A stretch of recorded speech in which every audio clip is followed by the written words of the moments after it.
ശാന്തൻപാറ ഗ്രാമപഞ്ചായത്തിലെ പേത്തൊട്ടി മതികെട്ടാൻ ദേശീയ ഉദ്യാനത്തിന് സമീപമുള്ള ഏലത്തോട്ടത്തിലാണ് വൻമരങ്ങൾ മുറിച്ചു കടത്തുന്നത്. 24 മണിക്കൂറും കാവൽക്കാരുള്ള തോട്ടത്തിനുള്ളിൽ രഹസ്യമായി കടന്ന് ഞങ്ങൾ മൊബൈൽ ക്യാമറയുടെ സഹായത്തോടെ പകർത്തിയ ദൃശ്യങ്ങൾ കാണുക.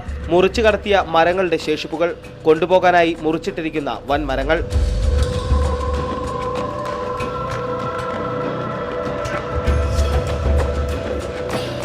CHR നിയമപ്രകാരം ഏലത്തോട്ടങ്ങളിലെ മരങ്ങൾ മുറിക്കാൻ സാധിക്കില്ല. തോട്ടത്തിൽ തണൽ ക്രമീകരിക്കാൻ ചില്ലകൾ വെട്ടാൻ മാത്രമേ അനുവാദമുള്ളൂ എന്നിരിക്കെയാണ് 200 മുതൽ 300 സെന്റിമീറ്റർ വരെ വണ്ണമുള്ള വൻമരങ്ങൾ മുറിച്ചു മാറ്റിയിരിക്കുന്നത്. കാട്ടുതേക്കുകളും വെട്ടിമാറ്റിയ കൂട്ടത്തിൽ ഞങ്ങൾക്ക് കാണാനായി.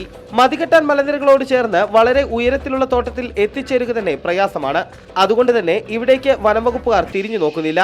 ബോഡിമെട്ട് ഫോറസ്റ്റ് സെക്ഷന് കീഴിലുള്ള ഈ തോട്ടത്തിന്റെ ഉടമ ശാന്തൻപാറ സ്വദേശി പാർത്ഥിപൻ എന്നയാളാണെന്നാണ് ഞങ്ങളുടെ അന്വേഷണത്തിൽ അറിയാൻ സാധിച്ചത്.